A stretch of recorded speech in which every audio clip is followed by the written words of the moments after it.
जी अस्सलाम वालेकुम। कैफेट आज के लेक्चर का आगाज़ करते हैं। Lecture number 76। चैप्टर हमारा चल रहा है चैप्टर 8 टर्म्स ऑफ इंगेजमेंट। अच्छा, दो चैप्टर हैं हमारे, चैप्टर 8 और चैप्टर 9। चैप्टर 9 है प्लानिंग ऑफ ऑडिट। ये दोनों chapters case study point of view से अहम नहीं है, रिप्रोडक्शन का क्वेश्चन इसमें पूछ सकता है। तो इन दोनों चैप्टर्स में केस स्टडीज़ आपको नहीं मिलेंगी इतनी, रिप्रोडक्शन के क्वेश्चन पास्ट पेपर में आपको मिलेंगे। और रिप्रोडक्शन के पॉइंट ऑफ व्यू से जो आज का लेक्चर है ये इस चैप्टर का बहुत अहम लेक्चर है। इसमें कुछ कंसेप्ट ऐसे हैं जो कि वो बार बार पूछ रहा है। आप जब पास्ट पेपर्स प्रैक्टिस करें, होम असाइनमेंट में जो क्वेश्चन आपके साथ शेयर किए गए होम असाइनमेंट करेंगे तो आपको अंदाज़ा हो जाएगा कि कौन सा कंसेप्ट ऐसा है जो कि आई कैप इस चैप्टर में से बार बार पूछ रहा है। उसको आपने अच्छे तरीके से तैयार करना। 8 और 9 इसके बाद फिर हमारा कुछ केस स्टडीज़ के 2-3 चैप्टर्स जो हैं वो कवर करेंगे हम। लेकिन पहले chapter 8 terms of engagement. Terms of engagement में हम क्या सीखा हमने इससे पहले लेक्चर में कि वो कौन कौन सी टर्म्स हैं जो ऑडिटर को एग्री करनी चाहिए इंगेजमेंट लेटर में। इंगेजमेंट लेटर एक तरह का कॉन्ट्रैक्ट है। किन दो पार्टीज के दरमियान में कॉन्ट्रैक्ट है? ऑडिटर और क्लाइंट के दरमियान में। तो उसमें कौन कौन सी टर्म्स एग्री होनी चाहिए वो हमने स्टडी की। और हमने ये स्टडी किया कि कुछ टर्म्स ऐसी होती हैं जो कि रिक्वायर्ड हैं, वो हर इंगेजमेंट लेटर में लाजमी इंक्लूड होनी चाहिए, और कुछ ऐसी टर्म्स हैं जो कि रिक्वायर्ड नहीं है, सर्कमस्टेंसेस पे डिपेंड करती हैं। अगर सर्कमस्टेंसेस इस तरह की हो कि उन्हें इंक्लूड करना चाहिए तो हम इंक्लूड करते हैं, वरना उन्हें इंक्लूड नहीं करते। दो हिस्सों में हमने टर्म्स को क्लासिफाई किया था ना, एक वो जो रिक्वायर्ड है शल के साथ जो लाजमी इंक्लूड होंगी टर्म्स ऑफ एंगेजमेंट में, और दूसरी मे के साथ ही कि हो सकता है टर्म्स ऑफ एंगेजमेंट में वो मैटर इंक्लूड हो सकता है ना हो। आज हम क्या स्टडी करेंगे? आज का लेक्चर भी हमारा एंगेजमेंट लेटर या टर्म्स ऑफ एंगेजमेंट पे ही के गिर्द ही घूमेगा। स्टडी क्या करना हमने? Pre conditions for audit. एक कंसेप्ट है प्री कंडीशंस फॉर ऑडिट। जैसे कंसेप्ट आपने पहले पढ़ा था प्रिलिमिनरी एंगेजमेंट एक्टिविटीज, याद है? प्रिलिमिनरी एंगेजमेंट एक्टिविटीज क्या है? दो चीजों का नाम क्या? Acceptance and continuous procedure perform करना, टर्म्स ऑफ एंगेजमेंट एग्री करना। तो उसी तरह प्रिलिमिनरी एंगेजमेंट एक्टिविटीज से मिलता जुलता कंसेप्ट है pre conditions for audit. Pre conditions for audit ये क्या है, इसके बारे में स्टडी करेंगे। फिर अगर मैनेजमेंट रिक्वेस्ट करे ऑडिटर को कि सर आपने जो हमारे साथ टर्म्स एग्री की हैं बराए मेहरबानी इनको चेंज कर लीजिए, टर्म्स को चेंज। क्या एक दफा एंगेजमेंट लेटर में चीजें तय पा गई, टर्म्स ऑफ एंगेजमेंट तय पा गए, उनको चेंज किया जा सकता है? अगर किया जा सकता है तो किन सर्कमस्टेंसेस में किया जा सकता है? और अगर ऑडिटर कहता है मैंने चेंज नहीं करनी टर्म्स, तो क्या होगा? अगर ऑडिटर कहता है अच्छा मैं चेंज करने को तैयार हूं टर्म्स, तो क्या होगा? ये सारी डिस्कशन हम स्टडी करेंगे management request to change terms of engagement में। इसमें हमने क्या स्टडी करना है? Precondition for audit. Precondition for audit, नाम से जाहिर है प्री कंडीशन ऐसी कंडीशन, ऐसी शर्तें जो पहले पूरी होना जरूरी हैं। प्री कंडीशंस ऐसी शर्तें जो पहले पूरी होना जरूरी हैं, अगर होंगी पूरी तो फिर ऑडिट एक्सेप्ट करेंगे, अगर वो पूरी नहीं हो रही कंडीशंस तो एक्सेप्ट नहीं करेंगे। फिर एक्सेप्ट कर लिया, प्री कंडीशन के बाद अगले स्टेप एक्सेप्ट कर लिया तो क्या करना है? Engagement letter terms of engagement agree करनी है। फिर अगला step terms of engagement agree कर ली, क्लाइंट ने कहा चेंज करो तो क्या करना है? अगर हम एग्री करें चेंज करना है तो क्या होगा? चेंज एग्री करते हैं नहीं करना तो क्या होगा? इससे भी अगला स्टेप, एंगेजमेंट लेटर एग्री हो गया, सारा ऑडिट हो गया, रिपोर्ट दे दी, अगले साल फिर हम ऑडिटर अपॉइंट हुए। क्या अगले साल दोबारा एंगेजमेंट लेटर लिखना पड़ेगा या कि पिछले साल वाला भी चल सकता है? टोटल 4 कंसेप्ट है इस पूरे चैप्टर में। एक हम लर्निंग ऑब्जेक्टिव 2 पढ़ लिया था आपने पहले, ठीक है, लेकिन अभी आपको सबका लिंक बता रहा हूं। 4 इस चैप्टर 8 में कितने कंसेप्ट्स हैं? पहला कंसेप्ट कौन सा? Pre condition for audit. Precondition for audit का मतलब क्या? प्री कंडीशन, कंडीशन शर्तें प्री जो पहले पूरी होना जरूरी है ऑडिट एंगेजमेंट एक्सेप्ट करने से पहले। अच्छा, प्री कंडीशन पूरी हो गई, इसके बाद क्या करना है? एंगेजमेंट लेटर एग्री करना है। उसमें उस कंसेप्ट में ये सीखा कि एंगेजमेंट लेटर में कौन कौन सी टर्म्स एग्री होंगी। अच्छा, एंगेजमेंट लेटर एग्री हो गया, अगले स्टेप पे चलें। अब एंगेजमेंट लेटर एग्री होने के बाद नेक्स्ट स्टेप क्या है कि अगर ड्यूरिंग ऑडिट क्लाइंट कहे कि टर्म्स ऑफ एंगेजमेंट को रिवाइज कर लो तो क्या करना है? अच्छा, ये भी टर्म्स ऑफ एंगेजमेंट रिवाइज हो गई, उसके मुताबिक रिपोर्ट भी दे दी, सब कुछ खत्म हो गया। अगले साल के लिए फिर हम अपॉइंट हो गए, तो लास्ट कंसेप्ट क्या सीखना है इस चैप्टर में कि रीअपॉइंटमेंट के वक्त दोबारा एंगेजमेंट लेटर हमें इशू करना पड़ेगा कि पिछले साल वाला ही चल जाएगा। 4 कंसेप्ट स्टेप बाय स्टेप चलते हैं। कंसेप्ट इजी है, कोई टेक्निकल चीज नहीं है, स्टेप बस कंसेप्ट है, स्टेप बाय स्टेप प्रोसीजरल कि ये हुआ तो ये करना है, ये हुआ तो ये करना है, ये हुआ तो ये करना है। टेक्निकल चीज कुछ भी नहीं है, ठीक है। जैसे हमने वो लीगल रिक्वायरमेंट में पढ़ा ना, उसमें टेक्निकल चीज होती थी, डेज में रिलेशनशिप्स आ जाते थे उसमें। फिर इसी तरह कोड ऑफ एथिक्स में भी थोड़ा सा हमें ध्यान रखना पड़ता था, सेशन कौन सी है, सेफगार्ड कौन सी है, उसमें ऐसी कोई टेंशन नहीं है। तसल्ली से सुनते जाएंगे, समझ आती जाएगी। सबसे पहले आज के लेक्चर में क्या स्टेप स्टडी करने जा रहे हैं? Pre condition for audit. Pre condition कहता है प्री कंडीशन क्या होती है? सबसे पहले तो ये बताओ, प्री कंडीशंस में हमें वो कह रहा है 3 चीजें सिखा रहा है। पहली चीज, प्री कंडीशंस है क्या? क्या प्री कंडीशन का मौजूद होना, प्रेजेंट होना जरूरी है? यस, जरूरी है। होगी प्रेजेंट तो आगे करेंगे ना ऑडिट। कैसे इंश्योर करेंगे प्री कंडीशन प्रेजेंट है? कैसे इंश्योर करेंगे प्री कंडीशन? पहले क्या बताएगा हमें वो प्री कंडीशन है क्या, फिर क्या बताएगा कैसे इंश्योर करेंगे प्री कंडीशन प्रेजेंट है, फिर क्या बताएगा अगर प्री कंडीशन प्रेजेंट नहीं है तो क्या करना है। 3 चीजें। कौन कौन सी 3 चीजें प्री कंडीशन में? प्री कंडीशंस क्या है, कैसे इंश्योर किया जाए, एज ऑडिटर हम कैसे इंश्योर करेंगे प्री कंडीशन प्रेजेंट है कि नहीं, और अगर प्री कंडीशन प्रेजेंट नहीं है तो क्या है। अच्छा, इसमें सबसे कंसेप्चुअली सबसे अहम चीज आपको यह बताना चाहिए प्री कंडीशंस है क्या। प्री कंडीशंस है 2 चीजें। पहली चीज, एप्लीकेबल फाइनेंशियल रिपोर्टिंग फ्रेमवर्क का एक्सेप्टेबल होना। Applicable financial reporting framework acceptable होना, यह है प्री कंडीशन। दूसरी प्री कंडीशन क्या है? मैनेजमेंट एग्री करे on premise on which audit is conducted. Management premise पे एग्री करे, applicable financial reporting framework acceptable हो। प्री कंडीशन में 2 चीजें हैं।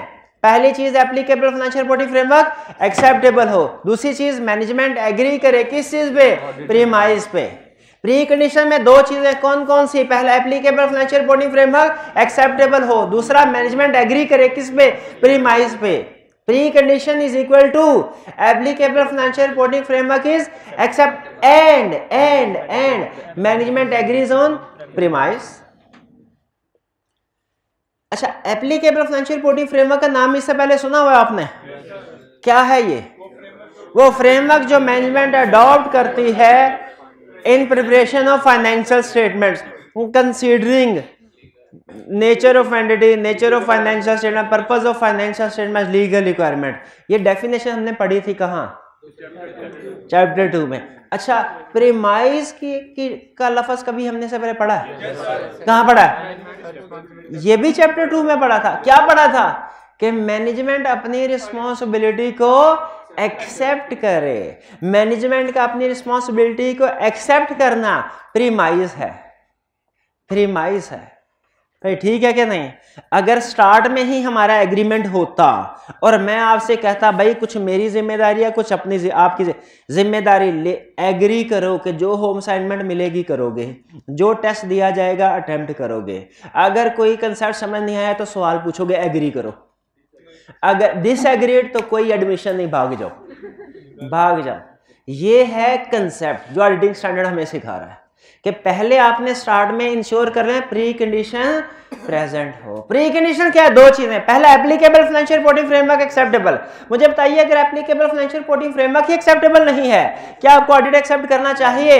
अगर आपसे ऑडिटर पाकिस्तान में ये कहे, कोई बंदा पाकिस्तान में ये कहे, आप ऑडिटर हैं, कि फाइनेंशियल स्टेटमेंट्स हमने प्रिपेयर की हैं इंडियन गैप के मुताबिक, इंडियन रूल्स के मुताबिक, यूएसए के रूल्स के मुताबिक, क्या आपको ऑडिट एक्सेप्ट, एंगेजमेंट एक्सेप्ट करनी चाहिए? नहीं करनी चाहिए, क्योंकि इसकी रीजन स्टैंडर्ड ये बताता है कि दिन में एक दफा ये बात आती है कि हमें क्या, क्लाइंट जो भी कह रहा है हम उसके मुताबिक ऑडिट कर देते हैं, लेकिन स्टैंडर्ड हमें ये कहता है हो सकता है क्लाइंट दूसरों को धोखा देने के लिए आपसे ऑडिट करवा रहा हो और आपकी ऑडिट रिपोर्ट तो दूसरों के सामने ले जाके प्रेजेंट कर दे और इनकम स्टेटमेंट, बैलेंस शीट, लेकिन हो सकता है डिस्क्लोजर में ये बात ना बताएं कि ये पाकिस्तान के रूल्स के मुताबिक नहीं, किसी और कंट्री के रूल्स के मुताबिक है, क्योंकि पाकिस्तान के रूल्स के मुताबिक फाइनेंशियल स्टेटमेंट बनाता तो शायद उसमें गड़बड़ होती, उसमें लॉस होता।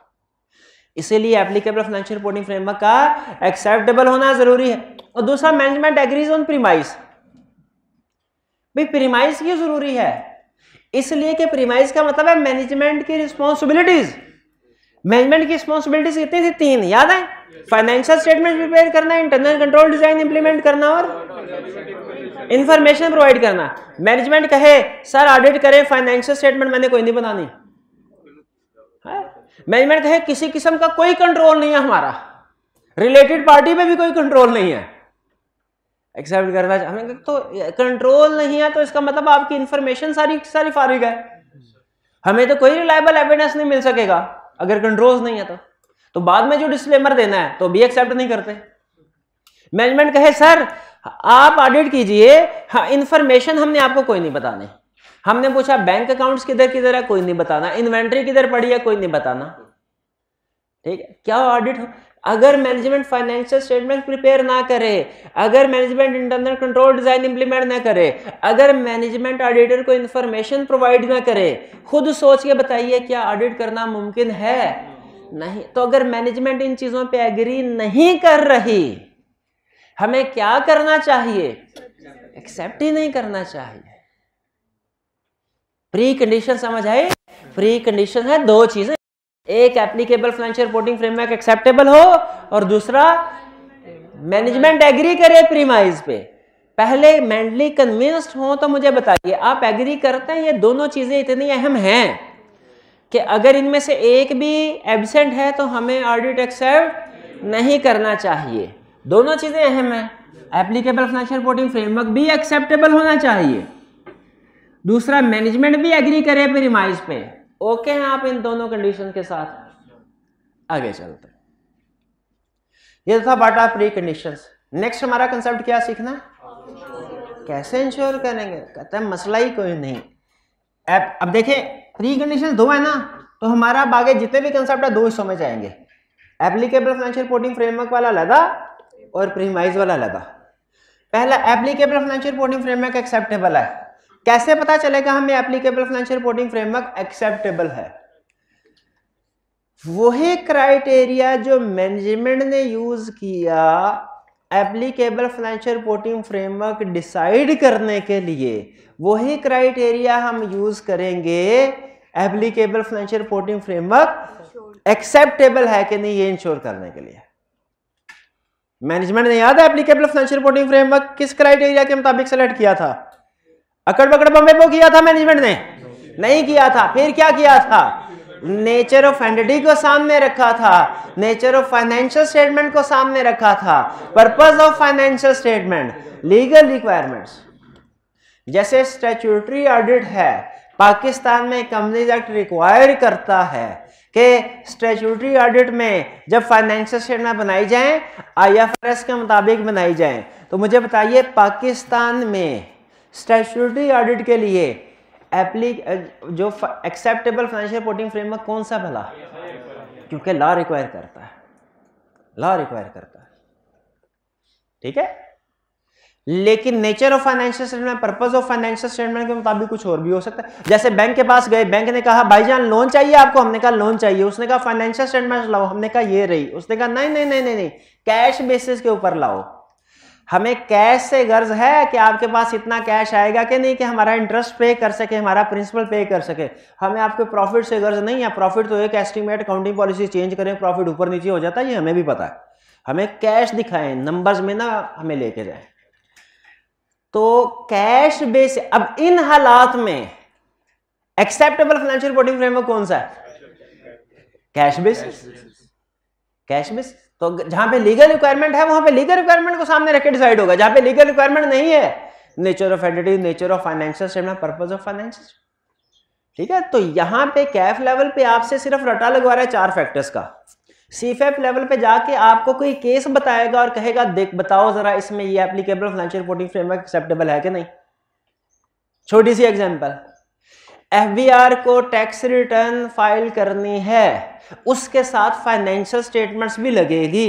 वो फाइनेंशियल स्टेटमेंट्स आईएफआरएस के मुताबिक बनाई हैं। बताइए ये applicable financial reporting framework acceptable है कि नहीं? नहीं है। शाबाश, यही डिसीजन करना, क्योंकि टैक्स में अब यहां पे पर्पस कुछ और है फाइनेंशियल स्टेटमेंट्स का, तो यहां पे एप्लीकेबल फाइनेंशियल रिपोर्टिंग फ्रेमवर्क भी कुछ और है। तो applicable financial reporting framework is acceptable कैसे पता चलेगा? वही क्राइटेरिया जो मैनेजमेंट ने अप्लाई किया था डिसाइड करने के लिए। याद है 4 चीजें, nature of entity, nature of financial statements, purpose of financial statements, legal requirement. याद है? एप्लीकेबल फाइनेंशियल रिपोर्टिंग फ्रेमवर्क की डेफिनेशन कंफर्म है, नहीं याद होगी, कंफर्म है, कंफर्म है, तजुर्बा। हालांकि चैप्टर 2 का कंसेप्ट सिंपल डेफिनेशन, ऐसे ही नहीं बच्चे फेल होते। आई कैप जालिम है, आई कैप जालिम है। तो हाँ हाइब्रिड वालों को कह रहा हूँ, आपको नहीं कह रहा, आपको तो सब कुछ याद है। तो प्री कंडीशंस क्या है समझ आ गई, कैसे इंश्योर करेंगे। अच्छा अब ये चीज समझ, applicable financial reporting framework acceptable है, डिसाइड कर लिया, आगे चलते हैं। प्रीमाइज, ये कैसे इंश्योर करेंगे कि प्रीमाइज प्रेजेंट है कि नहीं? इसका तो बिल्कुल आसान हल। क्या? अच्छा प्रीमाइज था क्या? मैनेजमेंट एग्री करे अपनी रिस्पॉन्सिबिलिटीज को। कौन सी?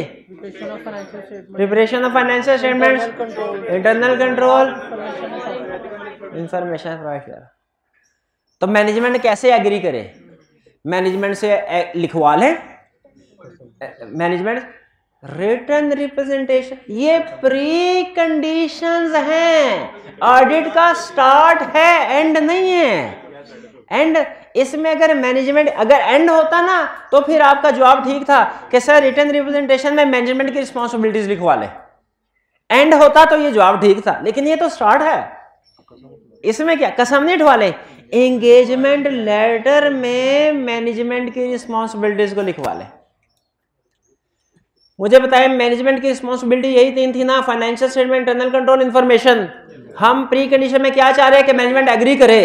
तो मैनेजमेंट जब एंगेजमेंट लेटर पे लिख के साइन कर देगी कि हाँ ये मेरी जिम्मेदारी है, तो ये मैनेजमेंट की तरफ से एग्रीमेंट नहीं हो गया प्रीमाइज पे।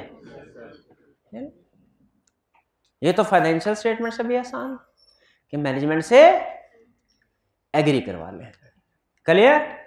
तो इसका मतलब ये हुआ प्री कंडीशंस है 2, applicable financial reporting framework acceptable, और दूसरा premise on which management agree करे प्रीमाइज पे। दूसरा कंसेप्ट हम कैसे इंश्योर करेंगे प्री कंडीशन प्रेजेंट है। अगेन 2 हिस्सों में कंसेप्ट जाएगा। एप्लीकेबल फाइनेंशियल रिपोर्टिंग फ्रेमवर्क कैसे इंश्योर करेंगे एक्सेप्टेबल है, considering legal requirements, nature of entity, nature of financial, purpose of financial statements. कैसे इंश्योर करेंगे कि मैनेजमेंट प्रीमाइज पे एग्री कर रही है, टू ऑब्टेन एग्रीमेंट। शाबाश, क्लियर? लेकिन एग्जाम में सिर्फ टू ऑब्टेन एग्रीमेंट नहीं लिखना, वो 3 चीजें भी लिखनी है जिन पे एग्रीमेंट लेना है। ये कौन कौन सी 3 चीजें? Financial statements, internal control, information. अब तीसरा कंसेप्ट कौन सा? अगर प्री कंडीशन प्रेजेंट नहीं है तो क्या होगा? इतना आसान नहीं है कंसेप्ट, रिफ्यूज कर देंगे सिंपल। दोबारा सुन लें, अब हम किस पॉइंट पे हैं?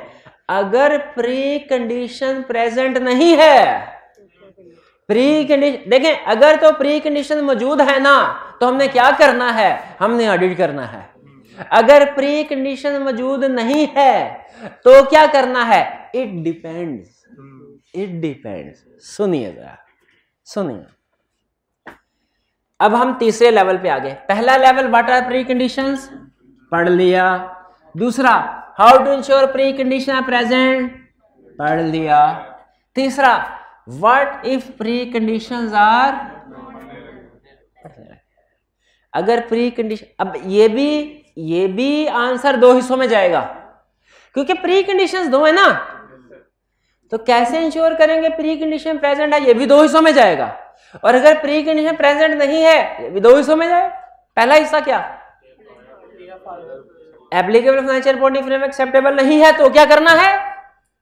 दूसरा if premise not agreed, if applicable financial reporting framework not acceptable तो क्या करना है। अगर प्रीमाइज एग्री नहीं करता क्लाइंट तो क्या करना है। पहले आसान वाला सुन लें। प्रीमाइज एग्री नहीं है, क्लाइंट को कहेंगे भाई भाग जाओ, रिफ्यूज, कोई ऑडिट नहीं कर रहे, भाग जाओ। फाइनेंशियल स्टेटमेंट तुमने नहीं बनानी तो ऑडिट किस चीज का करेंगे हम, हमें इंफॉर्मेशन नहीं प्रोवाइड करोगे तो ऑडिट कैसे करेंगे हम, कोई ऑडिट नहीं, भाग जाओ।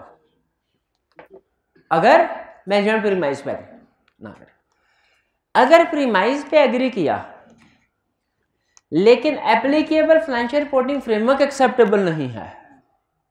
अच्छा, आगे चलने से पहले यहां पे रुक जाए। पहले तो हम ये डिस्कस कर लें एप्लीकेबल फाइनेंशियल रिपोर्टिंग फ्रेमवर्क कब एक्सेप्टेबल नहीं होता। एप्लीकेबल फाइनेंशियल रिपोर्टिंग फ्रेमवर्क कब एक्सेप्टेबल नहीं होता।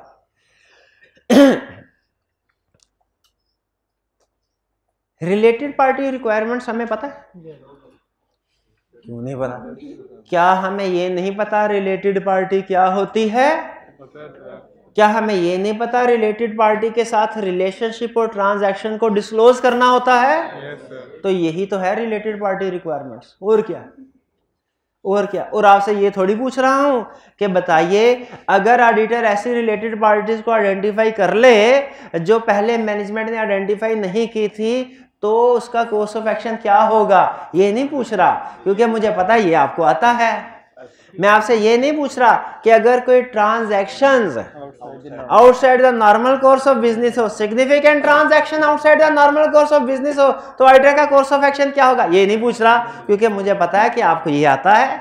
मैं आपसे ये नहीं पूछ रहा अगर मैनेजमेंट फाइनेंशियल स्टेटमेंट में ये स्टेटमेंट दे, असर्शन इंक्लूड करे कि all transactions with related party are on arm length basis, तो आप कैसे वेरीफाई करेंगे इस असर्शन को, ये नहीं पूछ रहा क्योंकि मुझे पता है कि आपको आता है। आपको ये नहीं पूछ रहा कि related party with dominant influence के कंडीशंस क्या हैं, पहचानने के तरीके क्या हैं, related party with dominant influence नहीं पूछ रहा क्योंकि मुझे पता है कि आपको आता है। ठीक है। और मैं ये भी नहीं पूछ रहा कि रिलेटेड पार्टी के हवाले से रिप्रेजेंटेशन कौन सी लेते हैं मैनेजमेंट से, डॉक्यूमेंटेशन में क्या क्या लिखेंगे, मटीरियलिटी का कंसेप्ट कैसे अप्लाई होता है क्योंकि मुझे पता है ये आपको आता है। ये नहीं पूछ रहा, मैं तो सिर्फ ये पूछ रहा हूं कि आपको पता है कि रिलेटेड पार्टी रिलेशनशिप और ट्रांजैक्शंस का फाइनेंशियल स्टेटमेंट्स में डिस्क्लोज होना जरूरी है, और अगर डिस्क्लोज ना हो तो वो मिस स्टेटमेंट होती है। भाई ये पूछ रहा हूं क्योंकि ये नहीं आपको पता होगा, है ना, है? अच्छा यही चले, ये तो पता, इस कंसेप्ट के लिए यही जरूरी है। भाई ये पता है कि नहीं, सोच के बताइए। क्या फाइनेंशियल स्टेटमेंट्स की बेहतर अंडरस्टैंडिंग के लिए, financial statements true and fair view present करें, इसके लिए रिलेटेड पार्टी का डिस्क्लोज होना जरूरी है कि नहीं? और अगर डिस्क्लोज नहीं किए तो अब गौर से सुन के सोच के जवाब देना है। अगला क्वेश्चन बड़ा ट्रिकी है। आपने कहा sir related party relationship transaction का डिस्क्लोज होना जरूरी है, डिस्क्लोज नहीं किया तो मिस स्टेटमेंट है। मेरा क्वेश्चन क्या है, क्या हो अगर मैनेजमेंट ने डिस्क्लोज नहीं किया हुआ रिलेटेड पार्टी रिलेशनशिप ट्रांजैक्शन को? हमने पूछा क्यों नहीं डिस्क्लोज किया, उसने कहा सर हमारे एप्लीकेबल फाइनेंशियल रिपोर्टिंग फ्रेमवर्क में ये रिक्वायरमेंट ही नहीं रिलेटेड पार्टी की।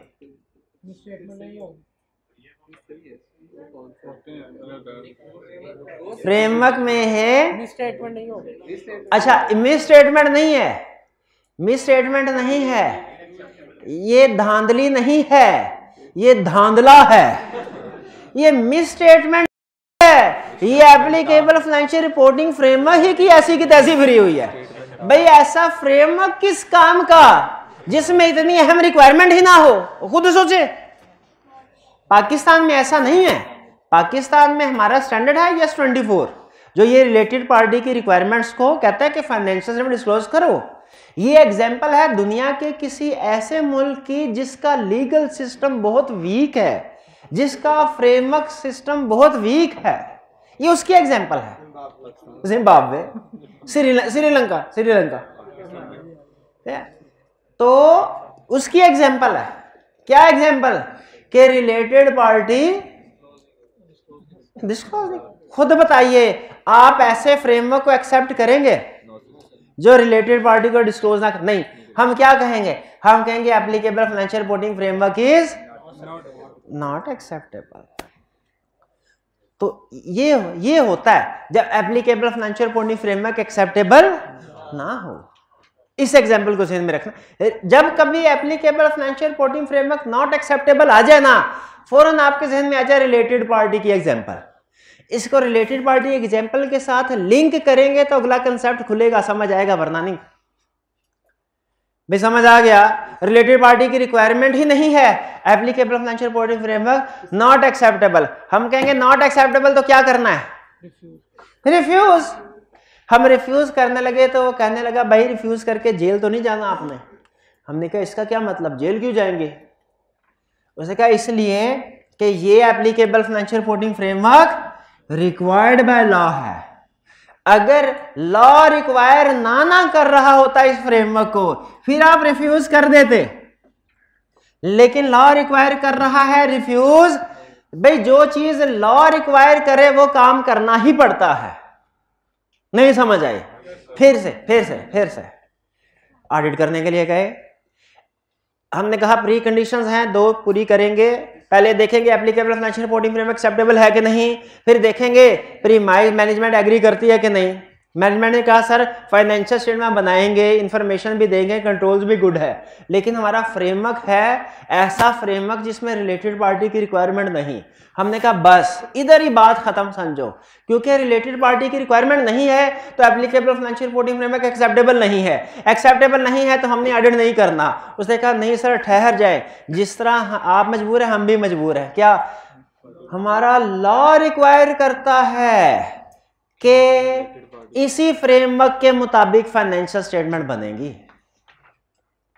अब याद रखें जब जो चीज रिक्वायर्ड बाय लॉ होती है ना, पूरे ऑडिटिंग स्टैंडर्ड में हमेशा याद रखिए, कैफ में भी सीफैब में भी, जो चीज रिक्वायर्ड बाय लॉ होती है वो काम हमें करना ही पड़ता है।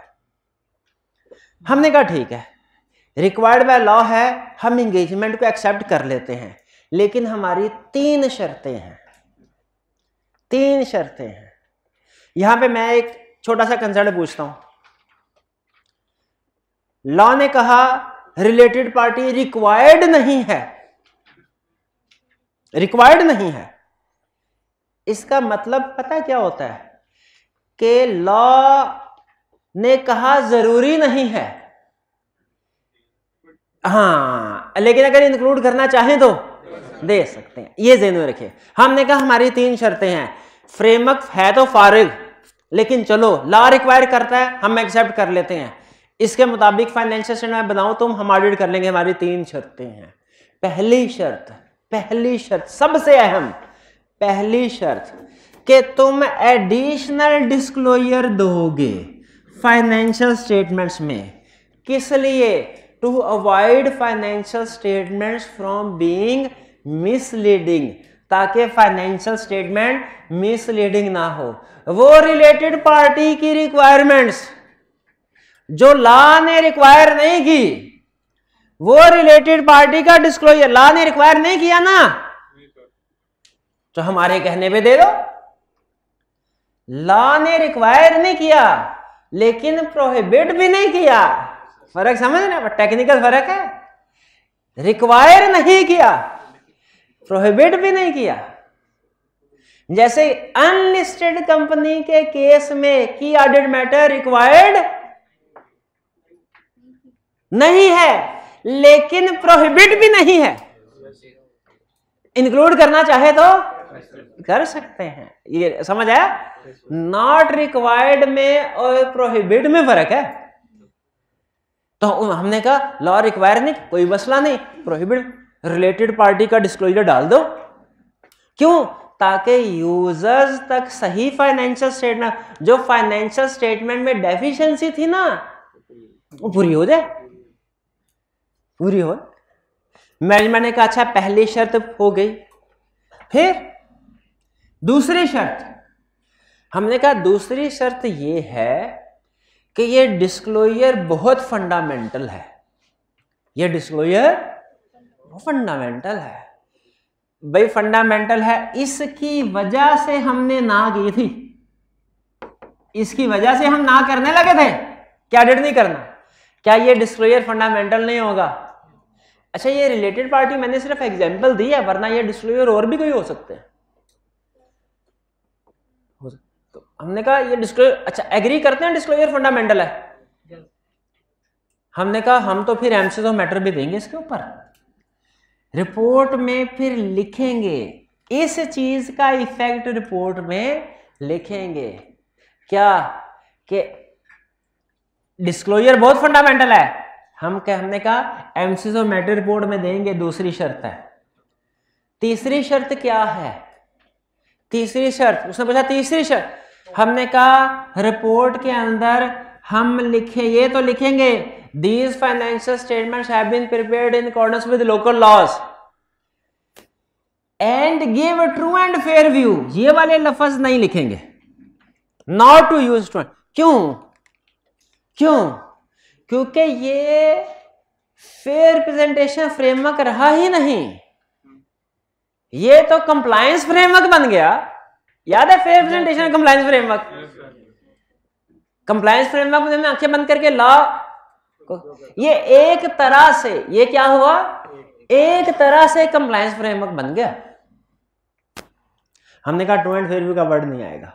उन्होंने कहा फिर से हमने कहा फिर से सुनो, प्री कंडीशन है दो, applicable financial reporting framework acceptable होना चाहिए, मैनेजमेंट एग्री करे प्रीमाइज पे।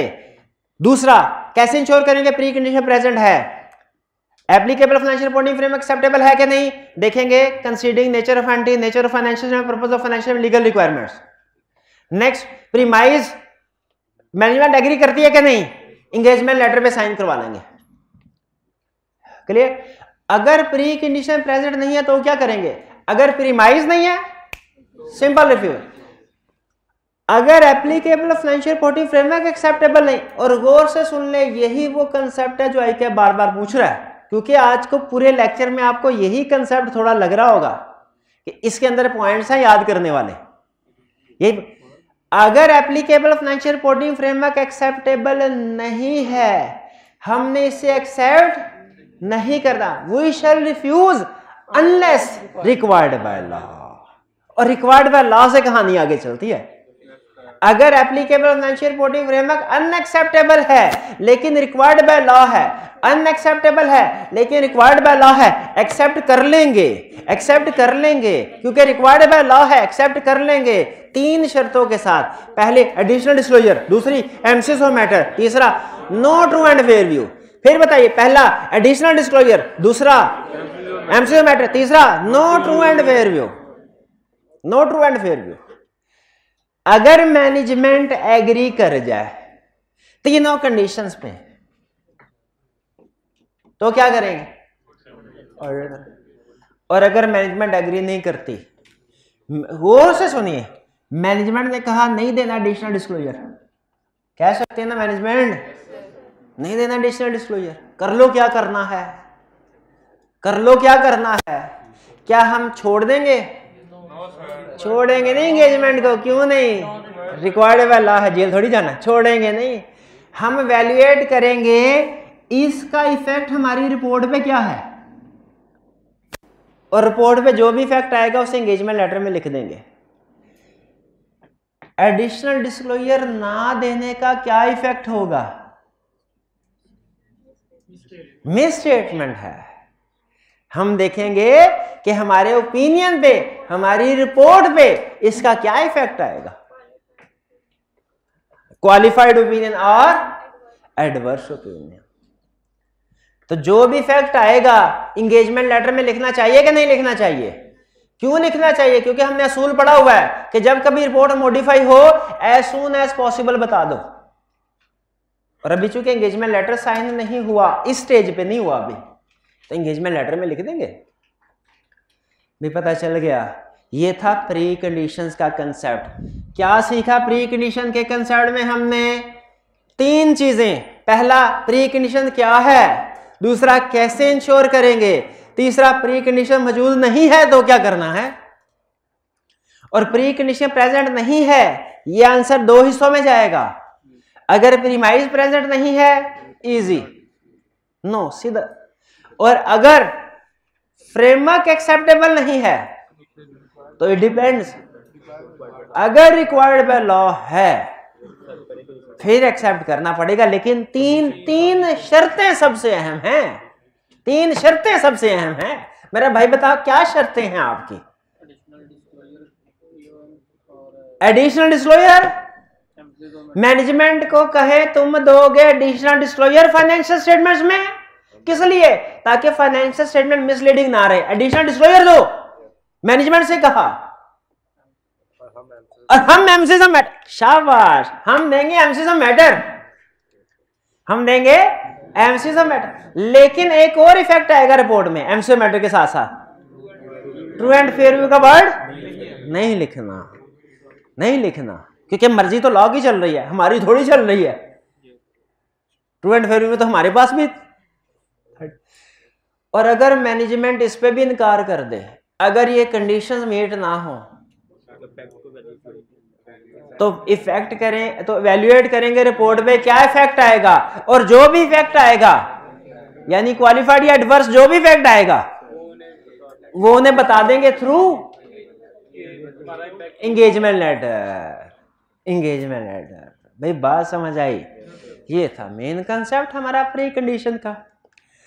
प्री कंडीशन पूरी हो गई। अच्छा, प्री कंडीशन का एख्तिताम कहां से हुआ, कहां पे हुआ एख्तिताम? लेटर पे। तो इसका मतलब अब आपने ये चीजें लेटर में लिखनी है। अगला लर्निंग ऑब्जेक्टिव क्या? Engagement letter.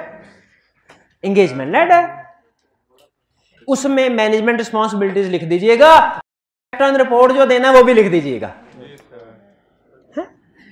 मैनेजमेंट रिस्पॉन्सिबिलिटीज लिख दीजिएगा। क्यों मैनेजमेंट रिस्पॉन्सिबिलिटीज? इसकी वजह से उसमें मैनेजमेंट रिस्पॉन्सिबिलिटी भी लिखिए। अब ये मैं लिंक करवा रहा हूं आपको 1 का 2 के साथ। नेक्स्ट लर्निंग ऑब्जेक्टिव में एंगेजमेंट लेटर तय होना है, उसमें एप्लीकेबल फाइनेंशियल रिपोर्टिंग फ्रेमवर्क भी लिख दें कि ये वाला एक्सेप्टेबल है। उसमें मैनेजमेंट की रिस्पॉन्सिबिलिटीज भी लिख दें ताकि कंफर्म हो जाए प्रीमाइज मौजूद है। और उसमें इंपैक्ट ऑन रिपोर्ट वगैरह भी अगर है कोई, तो ये भी लास्ट में लिखा हुआ था, वो भी लिख दे। ठीक, लेकिन अब ये चूंकि हमने पहले पढ़ लिया है, ठीक है, लास्ट वो चूंकि इससे पहले वाला दिन था, सूली तौर पे मुझे लर्निंग ऑब्जेक्टिव 1 पहले पढ़ाना चाहिए था, लेकिन चूंकि ये अहम था तो मैंने थोड़ा स्किप कर दिया। मैंने कहा 2 पढ़ा देते हैं, उस दिन स्टूडेंट कम थे। तो 1, फिर इसके बाद नेक्स्ट एंगेजमेंट लेटर हो गया तय। एंगेजमेंट लेटर साइन हो गए, साइन स्टैम्प ठप्पा शप्पा लग गया। अब आगे चलते हैं। एंगेजमेंट लेटर एग्री हो गया। एक चीज एग्री हो गई, चेंज करना चाहिए क्या? हो सकती है कि नहीं हो सकती? हो सकती है, सर्कमस्टेंसेस। अब बड़ी ईद की कितनी छुट्टियां हुई? 4 नहीं 5। अब 5 ही अपनी नहीं है। अच्छा, छोटी ईद की कितनी छुट्टियां हुई? 3। खुदा का खौफ करे, 3 छुट्टियां आप करने वाले, उसकी भी 5 नहीं थी। छोटी ईद की, ईद उल फितर की 5 छुट्टियां थी ना यार। चल 4, चलो 4 तो कर लेना, 9 छुट्टियां। मुझे बताइए क्या कोई चीज चेंज हो सकती है? हमने सेशन के स्टार्ट में प्लान किया 31 जुलाई को सेशन खत्म हो जाएगा, लेकिन फिर छोटी ईद की छुट्टियां आ गई, फिर बड़ी ईद की छुट्टियां आ गई। 31 जुलाई 5 अगस्त हो सकती है कि नहीं हो सकती? वे हो सकती है। नहीं, वो अलहदा, मैं नहीं अपने सेशन की बात नहीं कर रहा, वैसे आपसे पूछ रहे भाई, प्लानिंग की हो, बाद में सर्कमस्टेंसेस चेंज हो जाए, रिवाइज हो सकती है कि नहीं हो सकती? भाई हो सकती है। उसी तरह टर्म्स ऑफ एंगेजमेंट रिवाइज हो सकती है। एक दफा क्लाइंट के साथ एग्री कर लिया, रिवाइज हो सकता है कि नहीं? टर्म्स ऑफ एंगेजमेंट रिवाइज हो सकते हैं कि नहीं? क्लाइंट ने कहा हाँ यू टर्न लिया, कोई कबाहत नहीं है यू टर्न लेने में, यू टर्न में कोई कबाहत है, लेकिन सर्कमस्टेंसेस चेंज हो तो याद रखिए, और ये जिंदगी का असूल है, सर्कमस्टेंसेस चेंज होना तो डिसीजन चेंज हो जाना चाहिए, क्योंकि हमारा डिसीजन बेस कर रहा होता है कुछ फैक्टर्स पे। जब उन फैक्टर्स में चेंज आ जाए तो डिसीजन चेंज करने में कोई कबाहत नहीं है। तो ऑडिट में भी याद रखे, ऑडिटर कोई भी चीज, रिस्क असेसमेंट भी चेंज कर लेता है, अपनी प्लानिंग भी चेंज कर लेता है, मटीरियलिटी लेवल डिसाइड कर ले वो भी चेंज कर लेता है। एक्सट्रीम केस में एक दफा ऑडिट रिपोर्ट दे दी ना, बाद में सर्कमस्टेंसेस चेंज हुए वो भी चेंज कर लेता है ऑडिटर, उसकी भी इजाजत है। लेकिन हम फिलहाल इतना आगे नहीं जा रहे, सिंपल एंगेजमेंट लेटर पे रह रहे हैं। क्या एक दफा जो टर्म्स ऑफ एंगेजमेंट हमने क्लाइंट के साथ एग्री कर लिया, उनमें चेंज आ सकता है कि नहीं? आ सकता, लेकिन याद रखें कुछ सर्कमस्टेंसेस होगी तो आएगा, वरना नहीं। मटीरियलिटी लेवल एक दफा डिसाइड कर लिया, चेंज हो सकता है, लेकिन बिला वजह चेंज नहीं होगा। बिला वजह चेंज करें ना, ऑडिटिंग स्टैंड पकड़ के मारते हैं, वो कहते हैं भाई क्यों चेंज किया? कुछ ना कुछ सर्कमस्टेंसेस होंगे जिनकी वजह से चेंज होगा। तो वो सर्कमस्टेंसेस क्या, वो सुन लें। इसमें कुछ सर्कमस्टेंसेस हैं 1 नंबर, कुछ हैं 2 नंबर। क्योंकि देखें, क्लाइंट हमसे कहता है, हम बैठे हैं ऑफिस में, क्लाइंट आके कहता है sir terms of engagement change कर लें, टर्म्स ऑफ एंगेजमेंट चेंज कर लें। हमने कहा क्या करना है? उसने कहा सर पहले आपसे एग्री किया था ऑडिट करेंगे। हमने कहा बिल्कुल एग्री किया था। मैंने कहा इसको चेंज करके रिव्यू कर लें, बताइए हमें एक्सेप्ट करना चाहिए कि नहीं?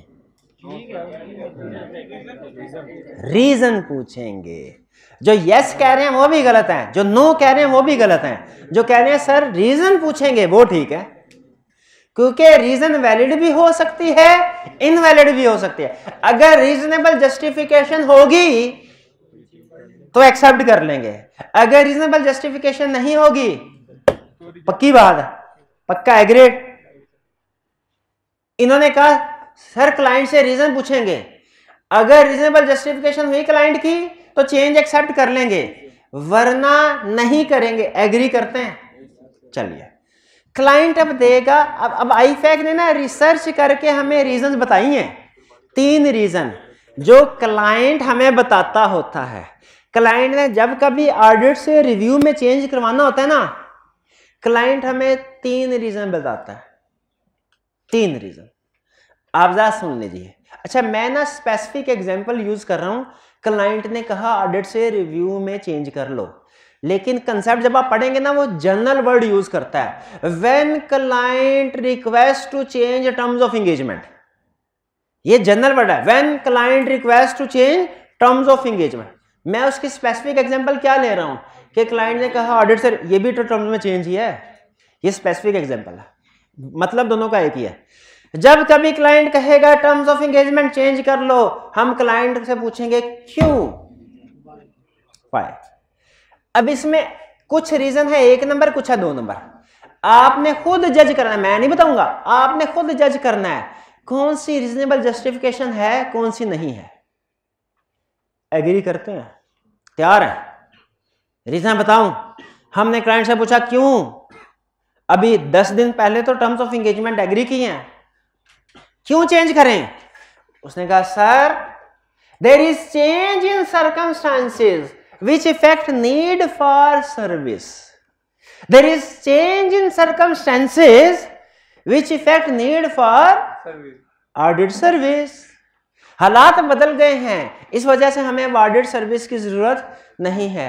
हमने कहा explain with the help of an example. उसने कहा सर हमने लोन लेना था बैंक से, तो बैंक कह रहा था फाइनेंशियल स्टेटमेंट्स का ऑडिट करवा के लाओ, बैंक कह रहा था फाइनेंशियल में ऑडिट करवा के लाओ। हमने ऑडिट आपके साथ करवाने का एग्रीमेंट कर लिया। अब हमारा एक शेयर होल्डर है, वो कह रहा है बैंक को छोड़ो, मुझे शेयर इशू कर दो, मैं खरीदने को तैयार हूं। तो बैंक को तो हमने बाय बाय कर दिया, तो जाहिर है बैंक से लोन नहीं लेना, तो ऑडिट की क्या जरूरत है। पहली रीजन, इस रीजन को क्या नाम देते हैं? There is change in circumstances which affect need for service. दूसरा, या तो क्लाइंट ये रीजन देगा, ये एक दूसरा क्लाइंट भी आ गया, उसने अलग रीजन दी। उसने क्या कहा?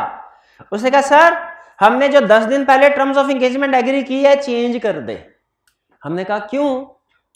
उसने कहा sir there is misunderstanding as to nature of service originally requested. There is misunderstanding as to nature of service originally requested. हमने कहा इसका क्या मतलब हुआ? Explain with the help of an example. उसने कहा सर हमें अपने एक परचेज मैनेजर के ऊपर शक था कि वो क्या करता है, वो फेक गुड सीड नोट बनाता है, सामान कोई नहीं आता, उसने सप्लायर के साथ मिलके कोलूजन के जरिए से फ्रॉड करता है कि वो fake purchase good seed note बना देता है। गुड सीड नोट बनाने के बाद अकाउंट्स डिपार्टमेंट वाला भी साथ मिला हुआ है, अकाउंट्स डिपार्टमेंट वाला एंट्री कर देता है परचेज डेबिट क्रेडिट, और फिर क्रेडिटर को पेमेंट कर दी जाती है, चेक इशू कर दिया जाता है। क्रेडिटर वो सप्लायर, फेक सप्लायर, वो चेक कैश करवा के उसके 3 हिस्से करता है और तीनों में बढ़ जाता है चेक, सप्लायर में, परचेज मैनेजर वाले में और अकाउंट्स वाले में।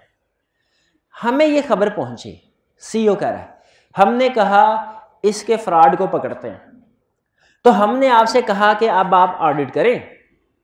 लेकिन ये क्या कि जब हमने आपके साथ टर्म्स ऑफ एंगेजमेंट एग्री की और कहा ऑडिट करें, क्योंकि हमारा ख्याल ये है कि ऑडिटर फ्रॉड पकड़ता है, लेकिन आपने तो फ्रॉड के ऊपर फोकस करने की बजाय सारी फाइनेंशियल स्टेटमेंट पे फोकस कर दिया। आपने सेल्स को भी चेक करना शुरू कर दिया, एक्सपेंसेस को भी चेक करना शुरू कर दिया, हालांकि हम तो चाह रहे थे आप परचेज का फ्रॉड डिटेक्ट करें। हमने कहा भाईजान जब हम कहते हैं ना ऑडिट, इसका मतलब होता है ऑडिट ऑफ फाइनेंशियल स्टेटमेंट, इसमें सारी फाइनेंशियल स्टेटमेंट शामिल होती हैं और इसमें हम रीजनेबल एश्योरेंस ऑब्टेन करते हैं। अगर उसकी ट्रांजैक्शन की अमाउंट हमारे मटेरियलिटी लेवल से कम है ना, वो फ्रॉड हमने कोई नहीं पकड़ना। उसने कहा सर आपके सोचने का अंदाज कुछ हो रहा है, हमारे सोचने का अंदाज कुछ हो रहा है। हम ये सोच रहे थे कि आप ऑडिट में सिर्फ पेबल का एरिया चेक करेंगे और उसकी एक एक फ्रॉड का, एक एक रुपया फ्रॉड का डिटेक्ट करेंगे, लेकिन आप कह रहे हैं कि आप एक लेवल से नीचे की ट्रांजैक्शन को चेक ही नहीं करेंगे और वो भी फोकस सारी फाइनेंशियल स्टेटमेंट पे करें। ये तो हम नहीं चाहते थे, हमें तो गलतफहमी हो गई। उसने कहा सर अब आप ऐसा कीजिए, अब आप टर्म्स ऑफ एंगेजमेंट को चेंज करके ना ऑडिट से चेंज करके, पहले रिव्यू कहा था पहले वाले केस में, अब चेंज कर, उसने कहा अब ऑडिट की बजाय एग्रीड अपॉन प्रोसीजर कर लें। क्या कर लें?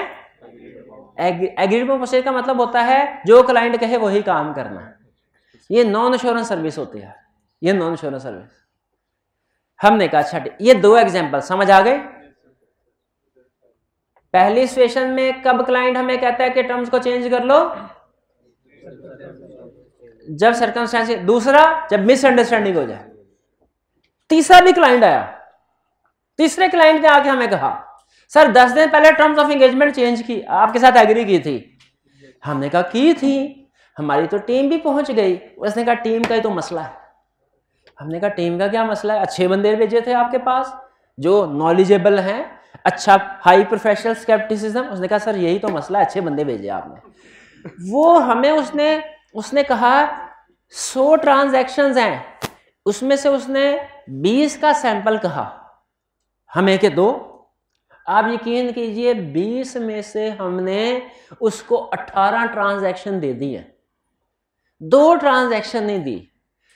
अब वो कहता है बार बार तंग कर रहा है कि वो 2 ट्रांजैक्शन दो। सर देखे 50% पे तो आईकैप भी पास कर देता है ना, हमारे तो 90% परफॉर्मेंस है। 20 में से 18 दे दी, 90% परफॉर्मेंस, तो 10% भूल जाए ना। 10% आप भूल जाएंगे। हाँ, उन्हीं में तो मसला है। अच्छा, उसने कहा अच्छा चले ना बोले, 20 फाइल टिक्कू ऑडिट करना है ना आपने, 20 ट्रांजैक्शन चाहिए ना, ये 2 छोड़े उसकी जगह पे दूसरी 4 देता हूं आपको, ये ले, बताइए एक्सेप्ट कर लेंगे? याद रखें, सैंपल एक दफा डिसाइड कर लें, चेंज नहीं करते कभी। हम क्या कहते नहीं हमें वही चाहिए। अच्छा, एक और ऑप्शन आपको देते हैं। ऑडिट में काम होता है ज्यादा, रिव्यू में काम होता है कम। आपसे टर्म्स ऑफ एंगेजमेंट एग्री थी ना ऑडिट की, उसे चेंज कर ले रिव्यू में, रिव्यू में चेंज कर लें, क्योंकि रिव्यू में काम कम करते हैं ना, तो जाहिर है अगर ऑडिट में 100 में से 20 कर रहे हैं तो रिव्यू में 8-10 ही करेंगे 100 में से। तो चेंज कर ले टर्म्स, और अपने उस टीम मेंबर को भी फोन करके कहें आइंदा हमसे वो 2 वाउचर ना मांगे, आइंदा हमसे वो 2 वाउचर। तीनों सिचुएशन आपके सामने है। पहली सिचुएशन कौन सी थी? Change in circum. दूसरी थी मिसअंडरस्टैंडिंग। जो तीसरी वाली है ये है change relates to incorrect incomplete information. Client हमें कंप्लीट इंफॉर्मेशन नहीं दे रहा ना, change relates to incorrect incomplete information, या कह लें कि स्कोप लिमिटेशन। क्लाइंट असल में स्कोप लिमिटेशन को अवॉइड करने के लिए टर्म्स चेंज कर रहा है। आपको 2 ऑप्शन देता हूं। पहली ऑप्शन, ऑडिट रिपोर्ट ले लें क्वालिफाइड ओपिनियन के साथ। दूसरी ऑप्शन, रिव्यू रिपोर्ट ले लें अनमॉडिफाइड ओपिनियन के साथ। क्या चाहिए? रिव्यू रिपोर्ट दे। क्लाइंट भी यही चाह रहा है, क्योंकि उसे पता है वो 2 वाउचर ना, असल में 2 वाउचर आपको भी अब थोड़ा क्लिक कर रहा होगा, क्लाइंट हमें दे क्यों नहीं रहा? लगता है कोई गड़बड़ है, कोई फ्रॉड को छुपाने की कोशिश की जा रही है, कोई मिस स्टेटमेंट को छुपाने की कोशिश की जा रही है। और मिस स्टेटमेंट ना भी हो, स्कोप लिमिटेशन तो कंफर्म है ही है, तो कुछ ना कुछ गड़बड़ है। ठीक, 3 रीजन समझ आ गए आपको? अब बताइए इनमें से तीनों में से कौन सी आपको रीजनेबल लग रही? क्या पहली रीजनेबल जस्टिफिकेशन है? दूसरी रीजनेबल जस्टिफिकेशन है जजमेंट के मुताबिक है, तीसरी नहीं है, नहीं है।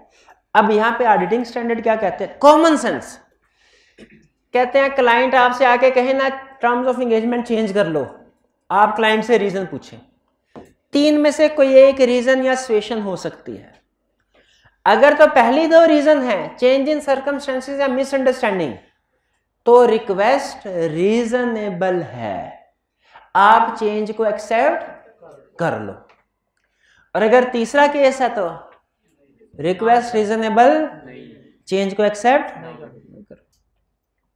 अब सुन ले, अगर चेंज को एक्सेप्ट कर लिया तो क्या करना है? टर्म्स चेंज कर लो। अब जो प्रोसीजर परफॉर्म करने हैं किसके मुताबिक? नई टर्म्स के मुताबिक। अब जो रिपोर्ट देनी है किसके मुताबिक? नई टर्म्स के मुताबिक। इस नई रिपोर्ट में पुराने प्रोसीजर का जिक्र होना जरूरी है? नहीं है। यही वो कह रहा है, जब चेंज रीजनेबल हो ऑडिटर चेंज को एक्सेप्ट कर ले, यानी जब ये वाला केस हो चेंज को एक्सेप्ट कर ले। एक्सेप्ट करे तो क्या करे? टर्म्स को रिवाइज करे। अब जो प्रोसीजर्स हैं वो भी रिवाइज टर्म्स के मुताबिक परफॉर्म होंगे। यानी कह रहे हैं अगर फर्स्ट कीजिए आप ऑडिट से रिव्यू पे आते हैं तो आपने टर्म्स को चेंज करना है। रिवाइज अब ऑडिट के नहीं, कौन से प्रोसीजर? रिव्यू के। रिपोर्ट ऑडिट जो आपकी न्यू रिपोर्ट होगी वो shall not refer original engagement या ओरिजिनल प्रोसीजर को रेफर नहीं। रिपोर्ट में ये नहीं लिखना आपने हम आए तो ऑडिट करने के लिए थे लेकिन रिव्यू करके जा रहे हैं, हम आए तो रीजनेबल एश्योरेंस के लिए थे लिमिटेड एश्योरेंस, ये नहीं करना। यहां पे यही समझा रहा है, आपकी रिपोर्ट ओरिजिनल वाली एंगेजमेंट या ओरिजिनल वाले प्रोसीजर को रेफर नहीं करेगी, क्योंकि कंफ्यूजन हो जाएगी ना, कंफ्यूजन हो जाएगी। ठीक है, आगे चलें। अगर चेंज रीजनेबल नहीं है, यानी ये वाला केस, तो ऑडिटर क्या करे? एक्सेप्ट नहीं करेगा, ओरिजिनल एंगेजमेंट के मुताबिक कंटिन्यू करेगा। अगर तो क्लाइंट उसे करने देता है तो ठीक, लेकिन अगर क्लाइंट कहता है कि हमारी बात तुमने नहीं मानी, हमने कहा था टर्म्स चेंज कर लो, तुमने नहीं की ना, अब हम तुम्हें भी काम नहीं करने देंगे, तो ये क्या होगी? इफेक्ट मटेरियल के परवेसिव, पूरा एंगेजमेंट नहीं करना। हाँ जी, scope limitation imposed by man, हम एक दफा डायरेक्टर्स को कम्युनिकेट करेंगे, अगर नहीं बात बनती फिर भी तो विड्रॉ कर लेंगे, इफ विड्रॉल इज प्रैक्टिकल। अगर विड्रॉल पॉसिबल प्रैक्टिकेबल नहीं है तो अदर मैटर में बता देंगे, तो डिस्क्लेमर ऑफ ओपिनियन दे देंगे और अदर मैटर में बता देंगे क्या, क्यों विड्रॉल पॉसिबल एंड प्रैक्टिकेबल नहीं था। यह है दो कंसेप्ट आज के। तीसरा मेरा ख्याल कल कर लेंगे, बाकी ज्यादा हो जाएगा वरना इंगेजमेंट लेटर, लेकिन वो आप रीड करेंगे ना तो समझ आएंगे, आप रीड करके आइएगा। एक क्विक रिव्यू कर लेते हैं आज जो कुछ हमने स्टडी किया। आज हमने दो बड़े कंसेप्ट स्टडी किए। पहला कंसेप्ट हमने ये स्टडी किया, प्री कंडीशन फॉर ऑडिट क्या होती हैं, प्री कंडीशन, और दूसरा अगर मैनेजमेंट रिक्वेस्ट करे टर्म्स को चेंज कर ले तो क्या करना। पहला प्री कंडीशंस क्या है, दो, कौन कौन सी? Applicable financial reporting framework acceptable, दूसरा management agrees on premise. Next concept, how to ensure that precondition are present. पहला एप्लीकेबल फाइनेंशियल रिपोर्टिंग फ्रेमवर्क, कैसे इंश्योर करेंगे applicable financial reporting framework acceptable है। Consider auditor shall determine whether applicable financial reporting framework is acceptable considering nature of entity, nature of financial statement, purpose of financial statement, legal requirements. और premise कैसे ensure करेंगे present. Auditor shall obtain agreement from management regarding जो भी उसकी responsibility है for financial statement, for internal control, for information. Third part, अगर precondition present नहीं है तो क्या होगा, ये भी दो हिस्सों में जाएगा। अगर रिक्वायर्ड बाय लाया तो फिर तीन, अगर एप्लीकेबल, अगर प्रीमाइस प्रेजेंट नहीं है सिंपली रिफ्यूज कर दें, और अगर applicable financial reporting framework acceptable नहीं है तो फिर एक्सेप्ट नहीं करना अनलेस रिक्वायर्ड बाय लॉ। अगर यहीं पे सारा ट्विस्ट है, अगर applicable financial reporting framework not acceptable है लेकिन रिक्वायर्ड बाय लॉ है, ऑडिटर एक्सेप्ट कर लेगा। तीन, ये एग्जाम में पूछे ही पूछे, तीन कंडीशन। कौन सी तीन कंडीशन? पहला एडिशनल डिस्क्लोजर, दूसरा एमसीक्यू मैटर इंक्लूड करना है, तीसरा के लिखेंगे ऑडिटर फाइनेंशियल में true and fair view present नहीं करते, ट्रू एंड फेयर व्यू का वर्ड नहीं लिखेंगे, ये है ट्रू एंड फेयर व्यू का वर्ड नहीं लिखेंगे। और अगर मैनेजमेंट इन कंडीशंस को भी पूरा नहीं करते तो फिर देखेंगे इसका रिपोर्ट पे क्या इफेक्ट है, यानी क्वालिफाइड के एडवर्स, और जो भी इफेक्ट है उस एंगेजमेंट लेटर में लिख देंगे। यह है प्री कंडीशन का कंसेप्ट। फिर हमने क्या सीखा कि एक दफा टर्म्स ऑफ एंगेजमेंट चेंज हो जाए तो ड्यूरिंग ऑडिट मैनेजमेंट हमसे रिक्वेस्ट करे टर्म्स को चेंज करने के लिए तो क्या करना है। सबसे पहले रीजन, क्लाइंट तीन तरह के रीजन दे सकता है, एक सर्कमस्टेंसेस चेंज हो गई, दूसरा मिसअंडरस्टैंडिंग, तीसरा इनकम्प्लीट इनकरेक्ट इंफॉर्मेशन यानी स्कोप लिमिटेशन। इनमें से कौन सी दो एक्सेप्टेबल है? पहले तो मिसअंडरस्टैंडिंग और चेंज इन सर्कमस्टेंसेस। कौन सी एक्सेप्टेबल नहीं है? इनकरेक्ट इनकम्प्लीट इंफॉर्मेशन वाली, स्कोप लिमिट। अगर रीजनेबल जस्टिफिकेशन है क्या करें? चेंज को एक्सेप्ट कर लें, टर्म्स रिवाइज करें। अब जो प्रोसीजर परफॉर्म करने हैं वो रिवाइज टर्म्स के मुताबिक करने हैं, जो आपकी रिपोर्ट होगी वो रिवाइज टर्म्स के मुताबिक होगी, उसमें ओरिजिनल टर्म्स या ओरिजिनल प्रोसीजर का जिक्र नहीं होगा। और अगर रीजनेबल जस्टिफिकेशन नहीं है तो shall not accept change, continue original engagement. अगर क्लाइंट ओरिजिनल एंगेजमेंट कंटिन्यू नहीं करने देता, ये स्कोप लिमिटेशन बाय मैनेजमेंट है जिसका इफेक्ट परवेसिव है, डायरेक्टर्स को कम्युनिकेट करेंगे। अगर फिर भी कुछ नहीं होता तो विड्रॉ कर लेंगे इफ पॉसिबल एंड प्रैक्टिकेबल। अगर विड्रॉल पॉसिबल एंड प्रैक्टिकेबल नहीं है तो डिस्क्लेमर ऑफ ओपिनियन एक्सप्रेस करेंगे और अदर मैटर। शाबाश। अच्छा, अब जल्दी नहीं करनी, यहाँ पे बहुत अहम है, बहुत अहम है। आपने वो सुना है स्टिच इन टाइम सेव्स 9? क्या मतलब? टाइम पे सिलाई कर लें तो बाद के जो 9 दफा सिलाई करनी होती है उससे बचा देता है। अभी के 5 मिनट घर जाके 1 घंटा पढ़ने से बेहतर है। अभी किताब खोलें और दोनों कंसेप्ट एक दफा मेरे भाई के कहने पे एक दफा 5 मिनट में निबट जाएंगे। लेकिन इस वक्त पढ़ना बहुत आपकी सोच से ज्यादा जरूरी है। हाँ, ये 5 मिनट में आपने रीडिंग कर, और ऑनलाइन वाले भाईजान ये आप भी लेक्चर खत्म हो गया, अब आपने रीडिंग शुरू कर देनी है और रीडिंग करने के बाद अगला कोई काम करना, उससे पहले नहीं करना। तो आज का लेक्चर यहाँ पे ख़त्म करते हैं हम। अल्लाह हाफिज़।